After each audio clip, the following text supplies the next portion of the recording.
대만 해협에서 포성이 울린다면 우리는 강 건너 불구경하듯 지켜볼 수 있을까요? 천만의 말씀입니다.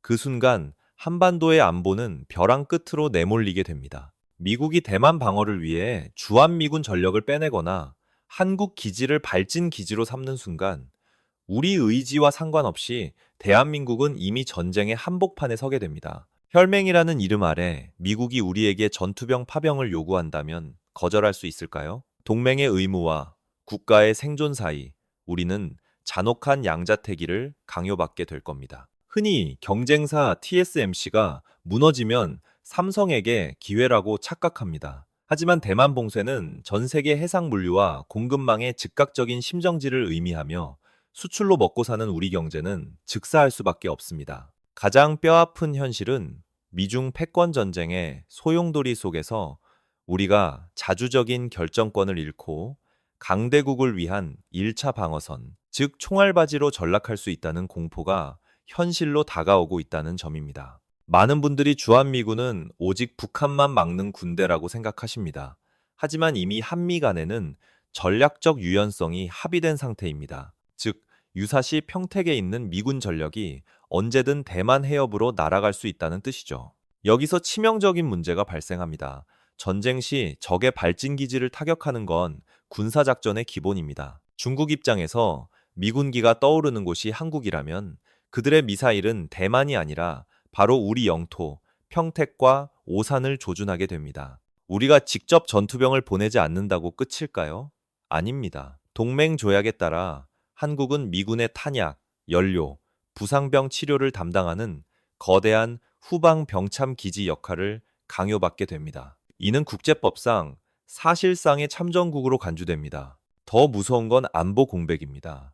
주한미군의 핵심인 공군력이 대만으로 빠져나가는 순간 북한을 억누르던 거대한 힘의 균형이 깨집니다. 이 틈을 노리고 북한이 오판할 가능성, 과연 0%라고 장담할 수 있을까요?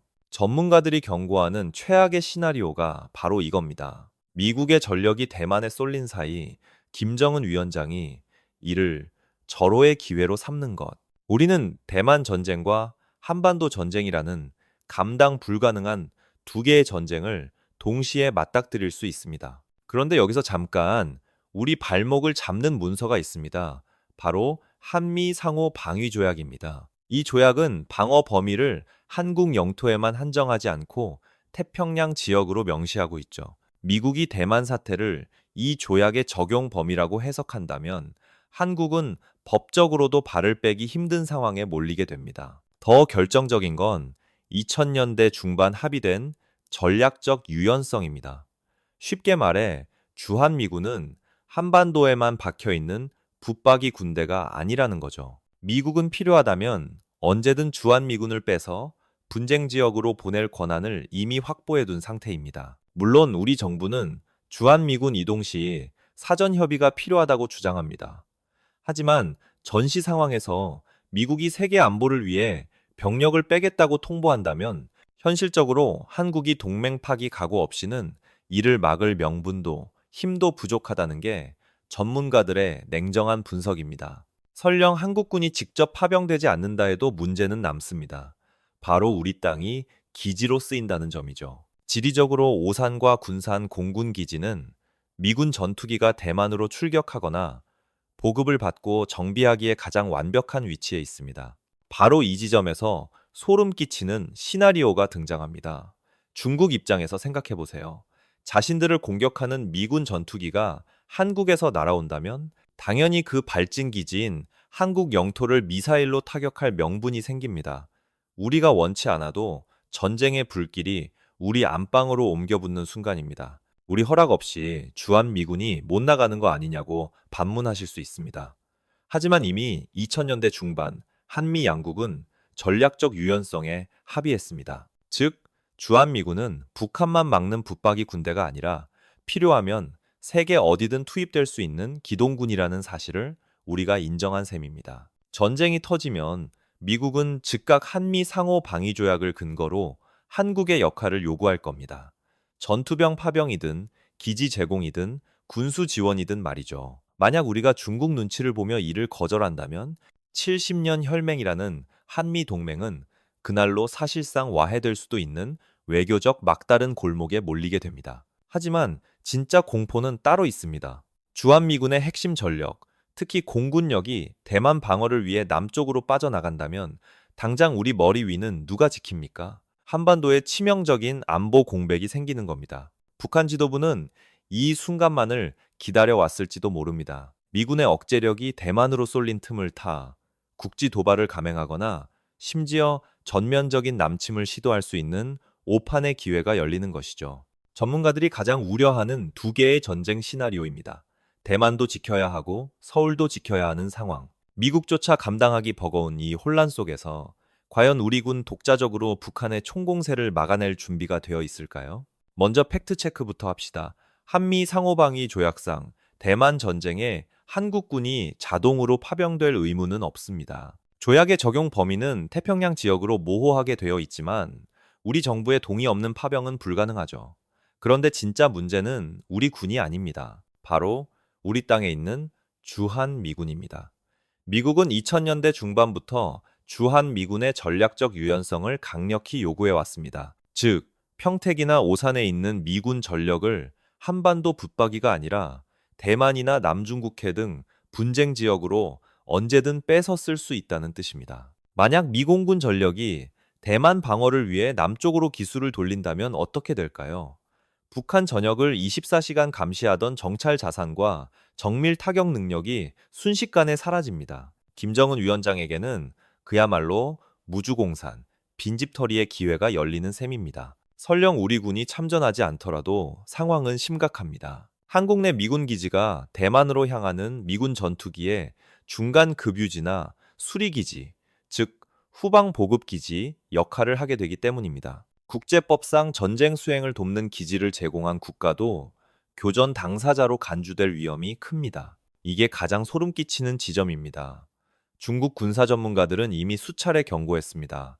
한반도에서 미군이 출격한다면 그 기지는 중국의 타격 목표가 될 것이라고요. 우리가 원하든 원치 않든 한반도가 중국 미사일의 직접적인 사정권 안에 들어오게 되는 겁니다. 문제는 주한미군의 성격이 이미 변했다는 겁니다. 과거에는 북한만 막는 붙박이 군대였지만 2006년 한미 합의 이후 전략적 유연성을 갖게 됐습니다. 즉, 필요하다면 한반도를 떠나 다른 분쟁 지역으로 신속하게 이동할 수 있는 기동군이 되었다는 뜻입니다. 우리 정부는 주한미군 이동 시 사전 협의가 필요하다고 강조합니다.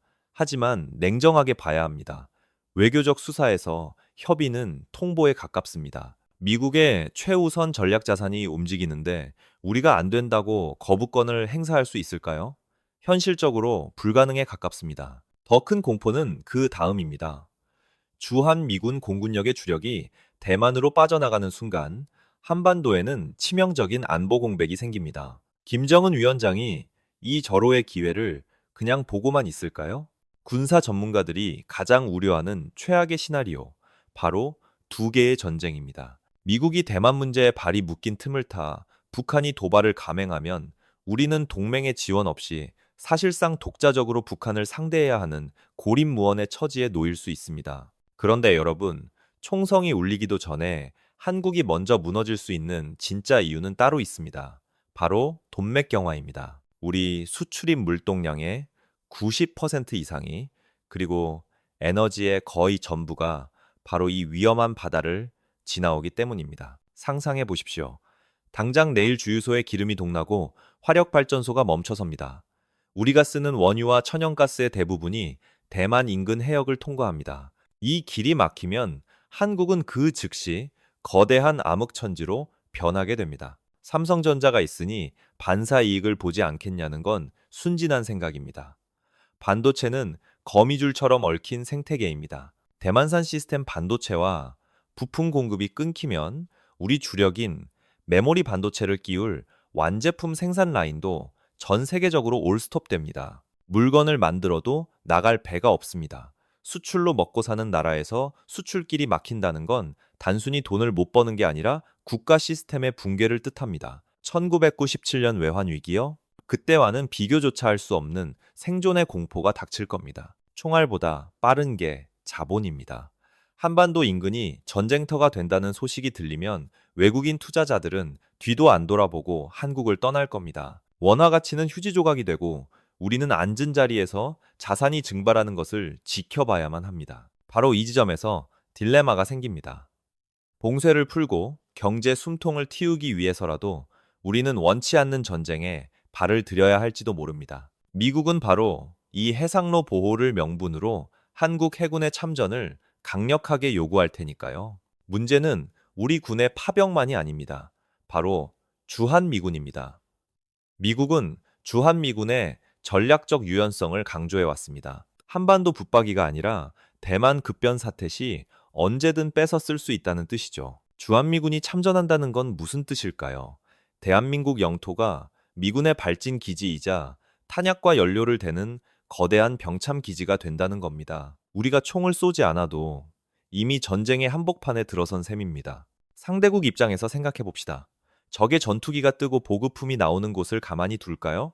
국제전의 논리상 발진 기지는 적법한 타격 원점이 됩니다. 즉, 중국 미사일의 조준경이 서울과 수도권을 향하게 되는 끔찍한 시나리오입니다. 이 상황에서 가장 뼈아픈 현실은 아직 우리에게 전시작전 통제권이 없다는 겁니다. 한미연합사령부가 대만 사태를 한반도 위기와 연동된다고 판단하면 우리 군의 이동과 배치 권한은 사실상 연합사의 결정에 종속될 위험이 큽니다. 미국은 상호방위 조약의 적용 범위를 한반도에 국한하지 않고 태평양 지역의 평화로 넓게 해석하려 들 겁니다. 방어를 위해 맺은 동맹이 원치 않는 전쟁에 휘말리는 족쇄가 되어버리는 아이러니한 상황. 이것이 우리가 직면할 냉혹한 현실입니다. 문제는 이미 2000년대 중반부터 합의된 전략적 유연성 개념입니다. 유사시 주한미군 전력이 한반도를 비우고 대만으로 신속 파견될 수 있다는 뜻인데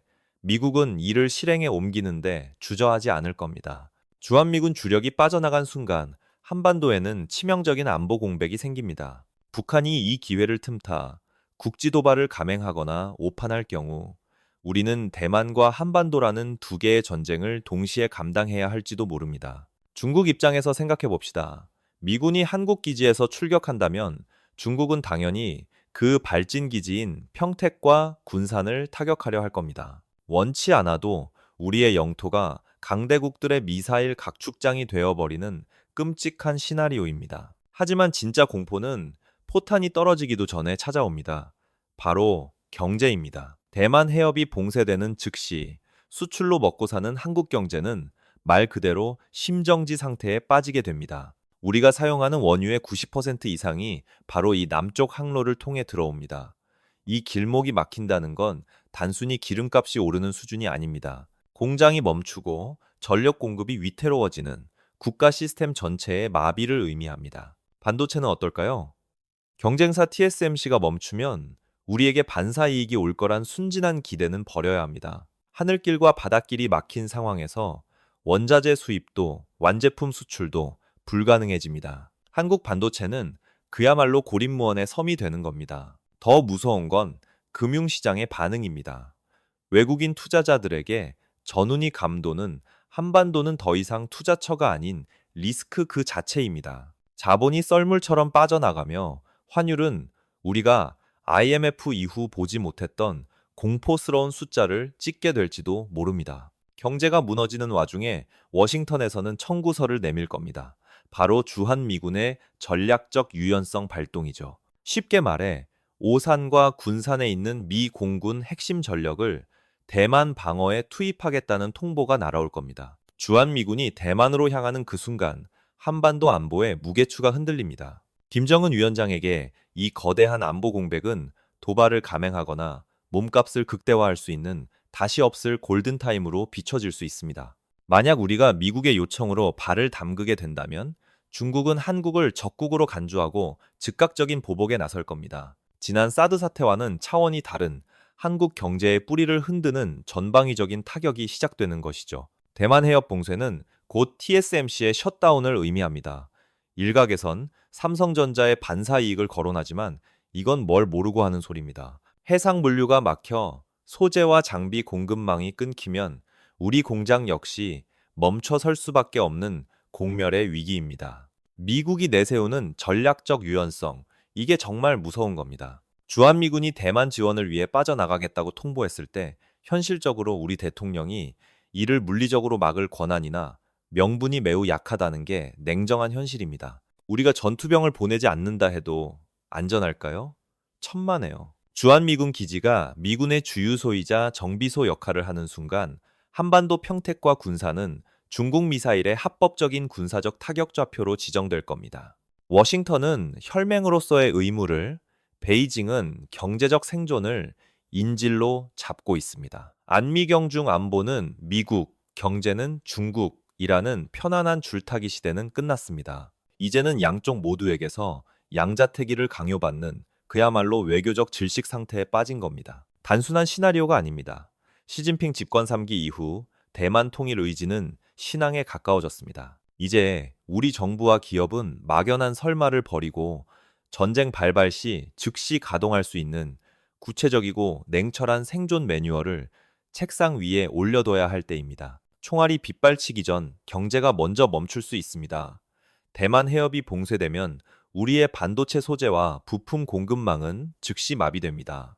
일본 의존도를 낮추고 독자적인 기술 생태계를 구축하는 것, 이것은 단순한 산업 정책이 아니라 전시 상황을 대비한 방공호 구축과 다름없습니다. 우리는 언제까지 고래 싸움에 등 터지는 새우 걱정만 해야 할까요? 대한민국은 세계 10위권 경제 대국이자 6위 군사 강국입니다. 맹목적으로 한쪽에 끌려가기보단 우리의 지정학적 가치를 레버리지로 삼아 전쟁 억제력을 주도하는 린치핀 역할을 해내야 합니다. 기억하십시오. 대만 해협의 파고가 높아질수록 한반도의 안보 시계는 더 빨라집니다. 주한미군의 전략적 유연성이 발동되는 순간 우리가 원하든 원치 않든 한반도는 동북아 분쟁의 최전선이 될 수밖에 없습니다. 최악의 시나리오를 상상하는 것은 공포를 조장하기 위함이 아닙니다. 다가올 파도를 미리 보고 배가 뒤집히지 않도록 키를 단단히 잡기 위함입니다. 정부와 기업, 그리고 국민 모두가 냉정한 현실 인식을 공유해야 할 시점입니다. 복잡한 국제 정세와 경제의 흐름, 경제 루트가 누구보다 빠르고 정확하게 분석해 드리겠습니다. 위기 속에서 기회를 찾는 여러분의 나침반이 되겠습니다. 시청해 주셔서 감사합니다.